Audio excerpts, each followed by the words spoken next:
नमस्कार श्रोते हो, स्वागत आहे आपलं कथा क्षितिज या यूट्यूब चॅनलवर. तर आजची आपली कथा आहे इडियट बॉक्स, जी आहे प्रिया तेंडुलकर यांच्या ज्याचा त्याचा प्रश्न या कथासंग्रहातील.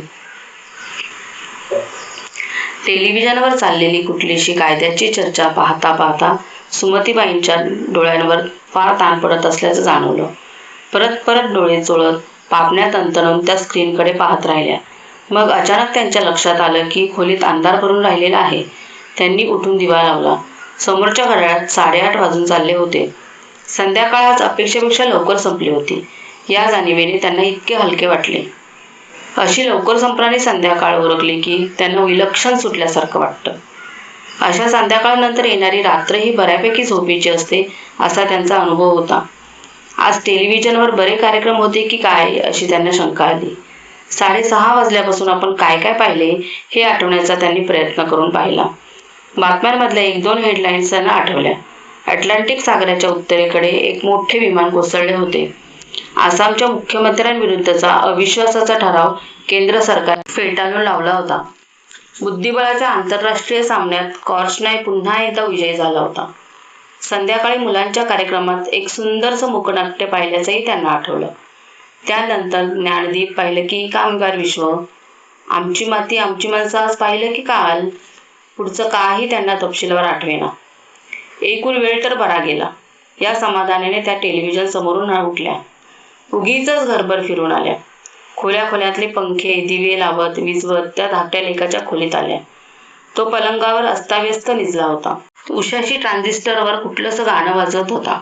त्यांनी तो प्रथम बंद केला. मग त्या लेकाला हलवत म्हणाल्या, पप्पू पप्पू उठ, अरे 8:30 झाले. असं अवेळी झोपू नये, उठ. लेक गाढ झोपेत होता. तू उठे ना. पप्पू उठतोच ना रे, चल जेवायला, उठ चल. असं म्हणत त्या त्याच्या केसातून मायेने हात फिरवू लागल्या. लेक त्यांचा हात झटकत एकदम खवळून जागा झाला. हात नको लावूस ग, झोपू दे ना शांत. जा बघू तू इथून, कटकट नुसती. अरे कटकट काय म्हणतोस, किती झोपायचं ते? आणि संध्याकाळी झोपलं की दरिद्री येतं म्हणून कितीदा सांगितलंय. चल उठ पाहू. त्यावर लेक उठला. त्याने दोन्ही हात सुमतीबाईंच्या खांद्यावर ठेवून त्यांना ढकलत खोलीबाहेर आणलं. अरे अरे करत त्या पोराच्या दणकट हातातून सुटका करून घ्यायचा प्रयत्न करीत त्या कसाबशा खोलीबाहेर आल्या. पोरानं मग त्यांच्या तोंडावर खोलीचा दार धाडकन बंद करून घेतलं आणि आतून कडी लावली. क्षणभर चरफडत दुखणारे खांदे चोलत त्या तशाच उभ्या राहिल्या. मग म्हणाल्या, थांब आता ये रात्री जेवायला, मग काही देणार नाही सांगून ठेवते. आईला खोली बाहेर काढतो काय? आतून काहीच प्रतिक्रिया आली नाही. आला तो फक्त ट्रान्झिस्टरच्या इंग्रजी गाण्याचा आवाज. मग त्या स्वयंपाकघरात आल्या. जनाबाई ओट्याजवळ पोळ्या लाटत होत्या. भाताला टाकलं? त्यांनी जनाबाईंना विचारले. कवाच, पोळ्या पण झाल्या की, जेवायलाच कोणी नाही. सकाळची भाजी गरम करून ठेवा, यांना आवडली होती, त्या देवाऱ्याजवळ जाता जाता म्हणाल्या. मग त्यांनी पुडीतली भात काढून समईत घातली, तेल टाकलं आणि दिवा उजळवला. बॉक्समधल्या उदबत्त्या काढून पेटवल्या. उदबत्त्यांचा सुगंध खोलीभर पसरला. 3 सांजा कवाच सरल्या की, आता काय सांगत करत्या हो? जनाबाई त्यांच्याकडे पाहत म्हणाल्या. सुमतीबाईंनी 2 उदबत्त्या हातात घेऊन दिवाणखान्यात आल्या. टेबलावरच्या उदबत्तीचा घरात उदबत्त्या अडकवून पुन्हा टेलिव्हिजन समोर जाऊन बसल्या. कायद्याची चर्चा संपून आता हिंदी बातम्या सुरू झाल्या होत्या. बातम्या देणाऱ्या बाईची निळी नारायणपेठ त्यांना मनापासून आवडली. पुढच्या वेळी जयवंतराव कोल्हापूर किंवा बेळगावकडे गेले तर त्यांना नक्की आणायला सांगायची याची नोंद त्यांनी मनात करून ठेवली. तितक्यात फोन वाजला. त्यांनी उठून घेतला. अंजूचा, त्यांच्या लेकीच्या संघटनेच्या कामातला कुणीतरी माणूस फोनवर बोलत होता. कुठे गेली आहे? त्यांनी विचारलं. माहीत नाही, त्या म्हणाल्या. ऑफिसमध्ये आत्ता असेल का? असेलही, त्या म्हणाल्या. केव्हा येईल? माहीत नाही, पण यायला हवी. उशीर येईल असं म्हणालेली नाही, त्या म्हणाल्या. सकाळी केव्हा भेटेल? माहीत नाही, उद्या लवकर निघेल किंवा नेहमीप्रमाणे 9ला निघेल. तुम्ही त्याआधी फोन करा. तितक्यात दारावरची घंटी वाजली. त्यांनी लगबगीने फोन ठेवला. त्या उठण्याआधी आतून जनाबाई आल्या. त्यांनी दार उघडलं. दारात अंजूच होती. अगं तुला आत्ताच फोन होता बघ, त्या त्याच्या हातातली जड जोळी घेत म्हणाल्या. कुणाचा होता? आपण नाव विचारलंच नाही हे त्यांच्या एकदम ध्यानात आलं. त्या गडबडल्या. नाव नाही सांगितलं, पण उद्या सकाळी फोन करणार आहे. कुणी मध्यमवयीन पुरुष असावा, त्या म्हणाल्या. अगं पण तू विचारायचं नाहीस का? मध्यमवयीन पुरुष होता म्हणजे काय? तुला कितीदा सांगितलंय माझ्या फोनची नावं आणि निरोप लिहून ठेवत जा म्हणून. एवढी साधी गोष्टही जमत नाही तुला? अडाणीपणा नाही तर काय? अंजू तंतनत फोनची डायरी वाचू लागली. अगं गडबडीत राहायला विचारायचं. इतक्यात बेल वाजली ना. नाही राहिलं बाई ध्यानात. आल्या आल्या अशी चिडू नकोस, त्या म्हणाल्या. चिडू नकोस काय? आणि तो टीव्ही केवढा मोठ्यांदा लावलाय. आसपासच्या लोकांच्या टीव्हीचे आवाज खराब झालेत काय? दाराबाहेर ऐकू येत होता. हळू कर पाहू, अंजू म्हणाली. सुमतीबाईंनी टेलिव्हिजनचा व्हॅल्यूम कमी केला. एका पाठोपाठ एक जाहिरात येत होत्या. आज गुरुवार आहे म्हणजे छायागीत असणार, त्यांना आठवण झाली. जेवतेच ना, त्या अंजूला म्हणाल्या. पप्पा आले? तिने विचारलं. नाही अजून, येतील. मी त्यांच्याबरोबर बसेन मी, अंजू म्हणाली आणि आत निघून गेली. त्यांना वाटलं बरं झालं, आता एक चित्तानं छायागीत बघता येईल. अंजूची जड झोळी घेऊन त्या खोलीभर फिरत राहिल्या. शेवटी पुस्तकांच्या टेबलावर त्यांनी ती सांभाळून ठेवली आणि सोफ्याकडे वळल्या तर मागून धाड धाड असा आवाज आला. झोळीसकट टेबलावरची सगळी पुस्तकं जमिनीवर अस्ताव्यस्त पडली. चरफडत त्या जमिनीवर बसल्या आणि पुस्तकांचा पसारा उचलू लागल्या. एकदा कधीतरी हे सगळं आवरायला हवं, त्यांना वाटलं. आणि मलाच आवरायला हवं. दुसरं कोण आवरणार? माझंच तर घर आहे, मीच हौसेनं मांडलेलं. एक एक वस्तू प्रेमानं, हौसेनं, पैसे नसताना प्रसंगी काटकसर करून घेऊन सजवलेलं. आता 7 माणसं जमली होती त्यात. पण सुरुवातीला 2च तर होती. मग 2ची 3, 3ची 4, 4ची 5 झाली. तीही हौस माझीच. मग थोरल्या लेकाने लग्न करून सून आणली. नात आली, ती हौसही माझीच. सुरुवातीला माझ्या हौसेने सजवलेल्या घरात मग पोरांच्या हौशी आल्या, सुनेची आवड निवड आली, नातीचा खेळ आला, माझ्या हक्काच्या घरावर सगळ्यांचा हक्क आला. पण तरीही घर शेवटी माझंच, म्हणून मग त्याची जबाबदारीही माझीच, विशेषतः त्यातल्या अवस्थेची. सगळे आपापल्या कामात दंग, घरकाम फक्त माझंच. पुस्तके आवरता आवरता त्यांचं लक्ष टीव्हीवरच्या छायागीताकडे गेलं. प्रदीप कुमार मीनाकुमारीला घेऊन गाणं म्हणत होता चंद्राचं. चंद्र कसा त्यांच्यापासून हाताच्या अंतरावर होता. पाहता पाहता त्या रमवून गेल्या. हा सिनेमा त्यांना जयवंतरावांनी दाखविला होता लग्नानंतरच्या पहिल्या वर्षी, सासूबाईंना न सांगता. परस्पर त्यांना विटी स्टेशनवर बोलावून ते त्यांना त्यावेळी प्रसिद्ध असलेल्या श्रीकृष्ण टॉकीजमध्ये घेऊन गेले होते. जयवंतरावांना बढती मिळाली होती नोकरीत, 12 रुपयांची. त्या आनंदा पिक्चरचं. आठवणीने त्या मोहरून गेल्या. त्यावेळी ते गाणं पाहत असतानाची अनुभूती आठवत राहिल्या. जयवंतरावांनी त्यांचा हात धरला होता. गाणे चालू झाले होते तेव्हा त्यांना स्पष्ट आठवत होते. प्रदीप कुमारच्या चेहऱ्यात आणि पेण्यात केवढे जयवंतराव दिसले होते त्यावेळी. चंद्रही तेव्हा केवढा खरा वाचला होता. प्रदीप कुमार आणि मीना कुमारीच्या इतक्या जवळ तर खासच आला नव्हता तो. त्यावेळेचा एक चंद्र सोडला तर बाकी सगळं अजूनही तितकंच खरं वाटत होतं त्या गाण्यात. मीना कुमारीचं मोहरून जाणं पाहून तर त्या स्वतः बसल्या जागी पूर्वी इतक्याच मोहरून गेल्या. प्रदीप कुमारालाही आता जयवंतरावांसारखं टक्कल पडलं आहे का? त्याचंही पोट जयवंतरावांचंच सुटलं असेल का? दारावरची बेल वाजली. त्या उठून दरवाजाकडे गेल्या. त्यांना वाटलं दरवाजा उघडावा आणि समोर पूर्वीचे जयवंतराव दिसावे, उमदे आणि हसरे. किंवा आताचे असले तरी चालते, टक्कल पडलेले आणि सुटलेल्या पोटाचे. पण त्यांनी आता या घटकेला यावं आणि आपल्याबरोबर या गाण्याची पूर्वीसारखी अनुभूती घ्यावी, किंवा निदान आपल्याबरोबर बसून हे गाणं पाहावं तरी. त्यांनी दरवाजा उघडला. बाहेर त्यांची सून आणि लेक उभे होते. लेकाच्या खांद्यावर छोटी मनू होती. त्यांची निराशा झाली. त्या परत पुस्तक रचू लागल्या, एक डोळा टीव्हीकडे ठेवून. संपलं छायागीत? सुनेने विचारलं. कुठलं मला पाहायला मिळतंय? हा सगळा पसारा पडला तेवढ्यात. किती घाण निघाली कोण जाणे, त्या रागाने म्हणाल्या. सून तशीच चप्पलही न काढता टीव्ही समोर बसली. हिला आत नेऊन ठेव, थोरला सुनेला म्हणाला. तू ठेव की, मी जरा छायागीत बघते, सून म्हणाली. मला माझं ड्रिंक तयार करायचंय, उशीर झालाय. हिला ठेवायला किती वेळ लागणार आहे असा? ठेव ना, लेक अडून म्हणाला. वेळ नाही ना लागणार, मग ठेव ना तू. ड्रिंक घ्यायला 2 मिनिटे उशीर झाला तर काय होईल, सून म्हणाली. थोरल्याने सरळ मनूला बाजूच्या सोफ्यावर ठेवली. सुमतीबाईंची चिडचिड झाली. पोटची पोरगी जड झाली होय तुम्हाला, तुमच्या चंदाबाई, छोट्या मनूला सोफ्यावर उचलून घेत त्या म्हणाल्या. त्यांचा हात लागला आणि मनू चळवळली. त्या हलवत तिला आत नेऊन लागल्या तर चक्क खडखडीत जागी झाली आणि मोठ्यांदा रडू लागली. झालं समाधान, लेक सुनेकडे पाहत म्हणाला. कशाला उचलली तिला आई? आता हैदोस झालेला नुसता. तुम्हाला माहित आहे तिला तिसऱ्यांचा हात लागला किती उठते म्हणून. आता संपलं माझ्या छायागीत, सून चिडचिडच म्हणाली. सुमतीबाईंनी मनूला उगी करण्याचा एक व्यर्थ प्रयत्न करून पाहिला. ती ती ऐकेना. द्या इकडे, सून म्हणाली. त्यांनी मुकाट तिला सुनेच्या हातात ठेवली आणि टीव्ही समोर जाऊन बसल्या. प्रदीप कुमारांचं गाणं आता नातीच्या रडण्याआड गुदमरून गेलं होतं. त्या तरीही टीव्हीकडे पाहत बसल्या. कान टवकारून गाणं शोधत राहिल्या. 25 वर्षापूर्वी जयवंतरावांना बिलगून हे गाणं पाहताना आपल्या आयुष्याची कधी काली ही परिस्थिती होईल असा विचारही आपल्या मनात कसा आला नाही. आता गाणं तेच, त्यानं मोहरून जाणारी मीही तीच. पण खरं पाहायला गेलं तरी मी तीच आहे का? त्यावेळची मी सडपातळ आणि लांब केसांची होते. आबा आणि माई वैद्यांची मुलगी असणं संपून नुकतीच जयवंतरावांना कुलकर्ण्यांची पत्नी झाले होते. मग मी अंजू, राजूची आई झाले, नयनची सासू झाली आणि आता चक्क मनूची आजी आहे, थुळथुळीत आणि विरळ केसांची. पण तरीही हे गाणं इतकं मोहरून कसं टाकत आहे मला? बदलत गेलेल्या भूमिकाबरोबर आणि वाढत जाणाऱ्या वयानुसार मलाही आता प्रौढत्व यायला नको का?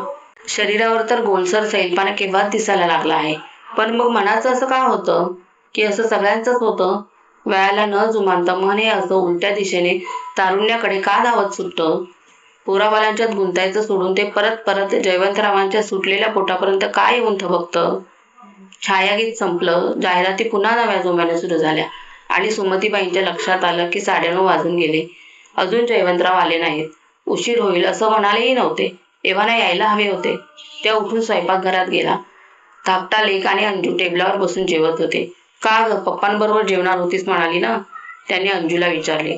भूक लागली, पप्पांचा अजून पत्ता नाही.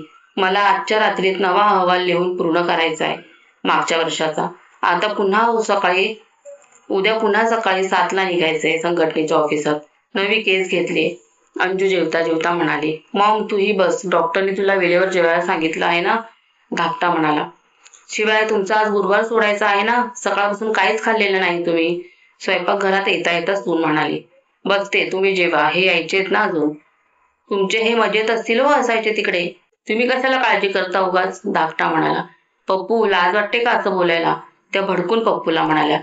त्याच्यावर कशाला चिडतेस? खरं तर आहे, अंजू म्हणाली. त्यांना आहे का तुझी काळजी? सुनेने स्वतःचा ताट वाढून घेतला आणि ती जेवायला बसली. दादा जेवला का? सुमतीबाईंनी विचारले. त्यांचं अजून पिऊन व्हायचंय, वेळ लागेल, सून म्हणाली. अगं पण आपण थांबावं थोडं त्याच्यासाठी, मग आवर्त घेतो माणूस. सुमतीबाई. सगळं करून झालं, त्यांना हवं तेव्हाच थांबतात ते, सून म्हणाली. लग्नाला 4 वर्ष झाली नाहीत तर हिचे सगळे उपाय थकले. सुमतीबाईंना वाटलं. तू इतकी वर्ष थांबते आहेस जेवायची पप्पांसाठी, तरी ते सुधारले का? अंजू म्हणाली. असल्या ब्लॅकमेलिंगचा काहीही उपयोग होत नाही मॉम, धाकटा हात धुता धुता म्हणाला. त्या डायनिंग टेबलवरून उठल्या आणि खोल्याच्या खोलीत गेल्या. हातात कुठलंसं कॅल्क्युलसचं पुस्तक घेऊन तो पीत बसला होता. जेवलीस? त्यानं सुमतीबाईंना पाहून विचारलं. नाही रे, पप्पा यायचेत ना. आज एवढा उशीर का झाला कळत नाही, त्या म्हणाल्या. येतील ते, तू का उपाशी पोटी राहून हाल करून घेतेस स्वतःचे? जा, जेव जा. तुझ्या जेवणाचं काय रे? त्या त्याच्याकडे पाहत म्हणाल्या. सूनबाईचं तर संपत पण आलं. आलोच, एवढं संपून येतो, तो म्हणाला. सुनेबद्दलचा उद्गार त्याच्या लक्षात आला की नाही कोण जाणे. सुमतीबाईंना वाटलं. त्या नीटाने पुढे म्हणाल्या. बरोबर जेवावं, असं लहान सहान आनंदच फार मोलाचे असतात बाबा. गेले ते दिवस आई, आता ज्याचा तो मोकळा आहे. जीवनाबिवनाच्या बाबतीत असले प्रकार मला आवडत नाहीत, तुला माहित आहे. जेवू दे की तिला तिच्या मनाप्रमाणे. जराशा चढ्या आवाजात तो म्हणाला. त्या मुकाट दिवाणखान्यात आल्या. टीव्ही समोर बसल्या. इंग्रजी बातम्यात मन गुंतवू लागल्या. पुन्हा तोच विमान अपघात, फेटाळून लावलेला ठराव, फक्त थोड्या अधिक विस्ताराने. किती छान वस्तू आहे टेलिव्हिजन ही, त्यांना पुन्हा एकदा वाटलं. हा नसता तर आपण काय केलं असतं आपल्या संध्याकाळचं? घरात टेलिव्हिजन आणला तो दिवस त्यांना आठवला. त्यांनी किती त्रागा केला होता तेव्हा. आता मुलांचा अभ्यास होणार नाहीत, संध्याकाळच्या मैदानात जाऊन खेळणं संपणार. परवचा आणि शुभंकरोतीही नाही. त्यांचा जीव अगदी त्रासून गेला जयवंतरावांना समजावताना. पण जयवंतरावांनी मुळीच पर्वा केली नाही त्यांची. पुरांना टेलिव्हिजन हवा होता, घरोघरी तो स्थापन झाला होता आणि मुख्य म्हणजे जयवंतरावांनाही हवा होता. त्यांना मनोमन पटवल्याशिवाय कुठलीही गोष्ट ते करत नसत. शिवाय त्यांच्या वाढत्या सधनतेचे टेलिव्हिजन एक प्रतीक होतं. ते त्यांना आपल्या दिवाणखान्यात मिरवायचं होतं. अत्यंत महागातला, सर्वोत्तम किमतीचा टेलिव्हिजन दिवाणखान्यात स्थानापन्न झाला आणि पोरं खुश झाले. जयवंतरावही पुढचे काही दिवस वेळेवर घरी येऊ लागले. टेलिव्हिजनवर चित्र सुंदर उमटावं, त्याचा आवाज स्पष्ट ऐकू यावा म्हणून टेलिव्हिजनशी तासनतास खेळत राहू लागले. एकदा त्यांच्या शेजारी बसून टेलिव्हिजन पाहताना ते सुमतीबाईंचा हात हातात घेऊन म्हणाले. बघ, टीव्ही आला तुझ्या घरात. एकेकाळी वाटलं होतं हे दिवस येतील. अंगावर एक आणि दांडीवर एक अशा 2च साड्या होत्या तुझ्यापाशी. आणि 5 रुपये उसने मागण्यासाठी मोजून 7 जणांसमोर हात पसरले होते मी. त्या क्षणाला त्याही सुकावल्या होत्या. आपल्या नवऱ्याच्या कर्तबगारीचा अभिमान वाटला होता त्यांना. कल्पनाही आली नव्हती मनात की काही वर्षांनी पोरांनी आणि नवऱ्याने मागं टाकलेला मला हा टेलिव्हिजनच भक्कम साथ करणार आहे. आपल्या संध्याकाळी टेलिव्हिजनमय कधी होऊ लागल्या हे नक्की त्यांनाही आठवेना. पण हळूहळू हे नातं इतकं घनिष्ठ होऊ लागलं की एखादा दिवस टेलिव्हिजन बिघडला तर त्यांना भयंकर एकटं भकास वाटू लागलं. जीवाचा आटापिटा करून त्या तो दुरुस्त करून घेऊ लागल्या, सांभाळू लागल्या. आठवड्याची साप्ताहिकी एका वेगळ्या वहीत नियमित लिहून ठेवू लागल्या. खरं तर वेळी पाहायची वेळ क्वचितच कधी लग्नाबिग्नाला जावे लागले तर येई. एरवी सतत त्या टेलिव्हिजनसमोरच असत आणि आठवड्याचे कार्यक्रम त्यांना बहुधा तोंडपाठ असत. आपली मूळची एकपाटी बुद्धी कधी फक्त टेलिव्हिजनवरचे कार्यक्रम पाठ करून ठेवायला उपयोगी येईल अशी शाळा कॉलेजात त्यांना नुसती शंका जरी आली असती तरी तो रात्र जागून केलेला डिग्रीचा आटापिटा आपण केलाच नसता. पण डिग्री नसती तर जयवंतरावांसारखं गुणी आणि सुशिक्षित मध्यमवर्गीय स्थळही आपल्याला मिळालं नसतं. जयवंतरावांचा हट्टच होता, मी पदवीधर मुलीशी संसार ताटणार. तिला मी, माझं क्षेत्र, माझ्या महत्त्वाकांक्षा सगळं काही समजलं पाहिजे. त्यात तिनंही हातभार लावला पाहिजे. लग्न ठरल्यावर ते त्यांना म्हणाले होते, आपण दोघंही माझी स्वप्न साकार करू. शून्यातून जग उभारण्याच्या माझ्या महत्त्वाकांक्षेत मला तुझी पूर्ण मदत हवी आहे. काय धन्य झालं होतं आपण ते ऐकून. माझ्या नवऱ्याला मी हवे होते, माझी मदत हवी होती. वैद्यांच्या सुमतीने नशीब काढले हो. असे उद्गार हळूहळू आजूबाजूच्या लोकांकडून ऐकू यावे लागले होते. तेव्हा जयवंतरावांचं वाढतं यश म्हणजे आपलंच यश वाटलं होतं. जयवंतरावांच्या यशाच्या घोडदौडीत आपण घोड्यावरून कधी आणि कशा पडलो की फेकल्या गेलो ते कळलंच नाही, की आपण घोड्यावर कधी स्वारच झालो नव्हतो. कथा कादंबऱ्यात होतात तशी स्पष्ट ठळक स्थित्यंतरे आलीच नाहीत. घडलं ते सगळं आपल्या एका गतीनंच घडत गेलं. पोरांचा अभ्यास, त्यांचे आजारपणं, सणवार यात मी जगत राहिले आणि धंद्याचा पसारा, त्याचे चढ उतार यात जयवंतराव. तसं पाहायला गेलं तर दोघांची विश्व एकमेकात गुंतलेली होती आणि तरीही वेगळी होती. त्यांच्या व्यवसायातल्या झळा कमी अधिक फरकाने मलाही जाणवत होत्या आणि माझ्या घरकुळातल्या सुखदुःखामध्ये तेही आपल्या परीने सामावून जात होते. पण दोघांच्या मधली जवळीक हळूहळू कमी होत होती निश्चित जाणवू लागले तेव्हा वाटलं, वयोमानाप्रमाणे असं सगळ्यांचंच होत असणार. 3 पोरं आणि एक 4ही दिशांनी वाढणारा धंदा याच्या व्यापात कुठलीच नवरा बायको एकमेकांवर प्रेमाचा सतत वर्षाव करू शकत नसतील. एक ओढ होती, एकमेकांचा आधार होता, दोघांनी सजवलेलं एक घरकुल होतं आणि मुख्य म्हणजे मुलं होती. आई तू जेव आता, 10:30 वाजून गेले. धाकटा लेक दिवाणखान्यात येत म्हणाला. दादा जेवला? सुमतीबाईंनी विचारलं. बसलाय, तुला बोलावतो आहे. अंजू झोपली?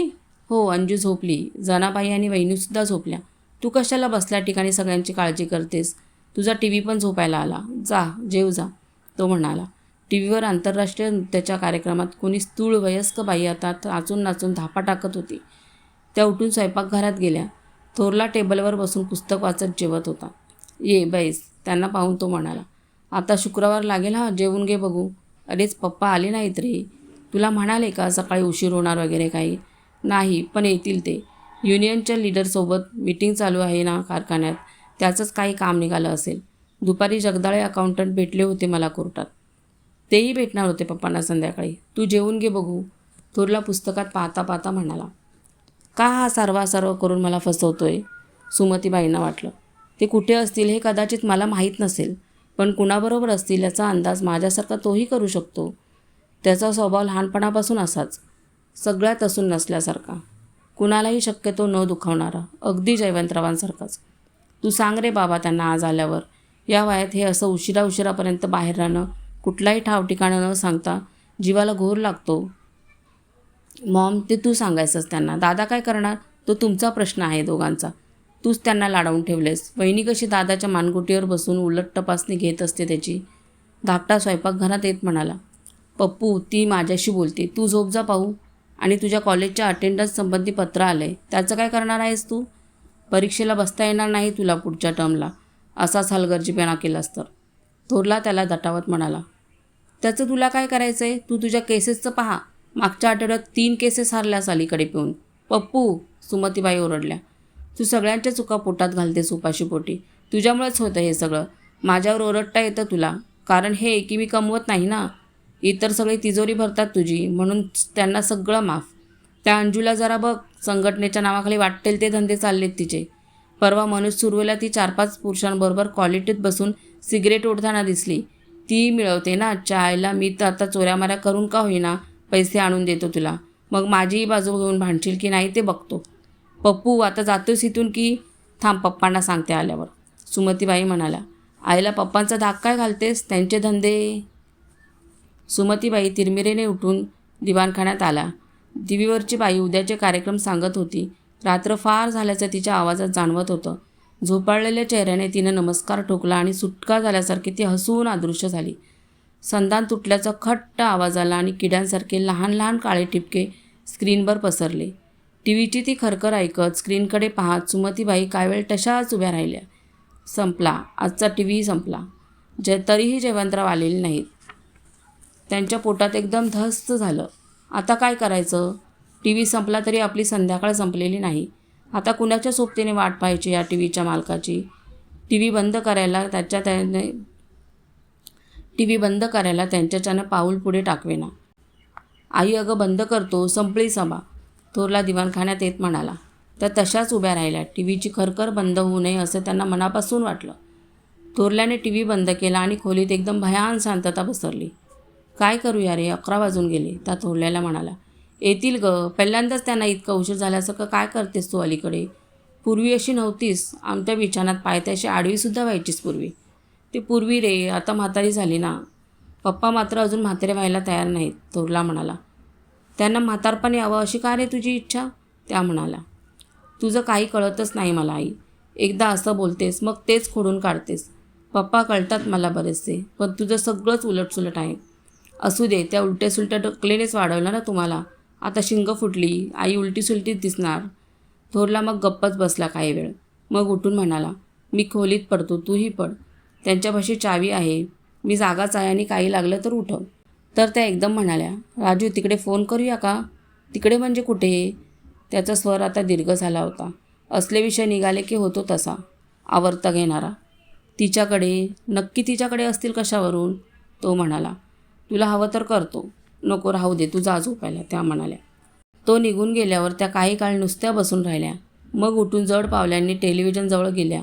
मेलेल्या माणसाच्या अचेतन देहावर पांढरा कपडा टाकावा तशा जड अंतःकरणाने त्यांनी त्या निश्चेष्ट थंड टेलिव्हिजनवर कव्हर ओढले. आता त्यांना दिवाणखान्यात थांबवेना. विजलेल्या टीव्हीचा, बिन माणसांचा काळोख भरलेला दिवाणखाना त्यांना अभद्र, भकास वाटू लागला. त्या बेडरूममध्ये गेल्या. जनाबाईंनी पलंगावर काढून ठेवलेल्या जयवंतरावांचा परीटघडीचा पायजमा, कुर्ता पाहून त्यांना आतून उमळून आल्यासारखं झालं. खूप एकटं, परकं वाटू लागलं. त्या गॅलरीत आल्या. खिडकीपाशी रातराणी फुलून आली होती. तिचा परिचित वेडा गंध काळोखाला लपेटून पसरला होता. त्या त्यांच्या आराम खुर्चीत बसल्या, पाय लांब करून, हात डोक्यामागे बांधून, डोळे मिटून, रातराणीचा गंध नाक भरून शरीरात ओढून घेत.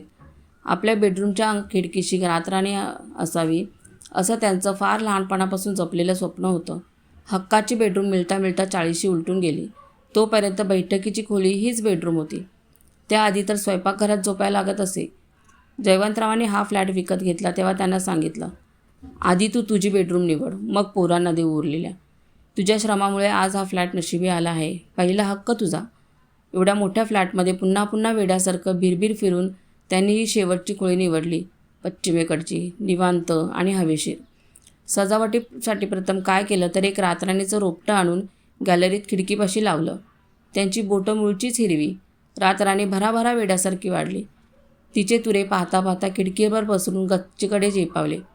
तिच्या गंधाने खोली न्हावून निघाली आणि त्या गॅलरीतल्या आराम खुर्चीत बसून जयवंतरावाची वाट पाहता पाहता रात्र जागवत राहिल्या. खाली कंपाऊंडमध्ये गाडीचा आवाज झाला. त्या लगबगीने उठल्या, शरीराचा पसारा आवरत. केसांवर घाईघाईने हात फिरून दिवाणखान्यात दरवाजापाशी उभ्या राहिल्या, पावलांचा कानोसा घेत, परिचित सावलीची वाट पाहत. जिन्यावर पावलं वाजली. दरवाजात चावी घातल्याचा आवाज झाला. त्यांनी झटकन दार उघडलं. हलकासा दारूचा वास ओळखीच्या आफ्टरशेवच्या सुगंधाला न जुमानता खोलीत शिरला. जयवंतराव दरवाजातून आत आले. तो अजून का जागी? त्यांनी सुमतीबाईंकडे पाहून भुया उंचावत म्हटलं. इतका उशीर का हो झाला? त्यांच्या हातातली ब्रीफकेस घेत दरवाजा बंद करीत सुमतीबाई म्हणाल्या. कामं असतात, असं म्हणत जयवंतराव बेडरूमकडे गेले. त्यांची मुद्रा त्रासिक झाल्याचं सुमतीबाईंना नाईट लॅम्पच्या प्रकाशातही स्पष्ट दिसलं. त्या त्यांच्या मागोमाग बेडरूममध्ये गेल्या. जयवंतराव अंगावरचे कपडे काढून हंगरला लावत होते. जेवणार ना? सुमतीबाईंनी विचारलं. नाही, खाणं झालंय, पोटही ठीक नाही, असं म्हणत ते बाथरूममध्ये गेले आणि त्यांनी आतून कडी घातली. ते तिथे उभ्या राहिल्या. मग त्यांनी उगीचच हँगरवर जयवंतरावांनी लावलेले कपडे सारखे केले. बाथरूममधून नळ सोडल्याचे, दात घासल्याचे आवाज येत राहिले. हँगरवर लावलेल्या जयवंतरावांच्या पॅन्टमधून काहीतरी पडलं म्हणून सुमतीबाई खाली वाकल्या. काहीसा कुस्करलेला चमेलीचा बारकासा गजरा होता. त्यांनी तो उचलला, तल हातावर घेऊन क्षणभर न्याहाळला, ठेवून दिला. जयवंतराव बाथरूममध्ये बाहेर आल्याचं त्यांना गॅलरीतून आराम खुर्चीत बसल्या बसल्या जाणवलं. काही वेळानं खोळीतला दिवा विझला. आई गो म्हणत जयवंतराव पलंगावर पडल्याचंही त्यांनी ऐकलं. सुमतीबाई झोपा आता, 1 वाजून गेला, जयवंतरावांनी झोपाळलेल्या आवाजात म्हटलं. त्यानंतरची जांभई सुमतीबाईंनी ऐकली. मग बराच वेळ शांतता पसरली. त्या आराम खुर्चीत बसल्या बसल्या कानोसा घेत राहिल्या. काही वेळानं जयवंतरावांचा तालबद्ध घोरणं त्यांच्या कानापर्यंत पोचलं. रातराणी वेड्यासारखी फुलत बहरत होती.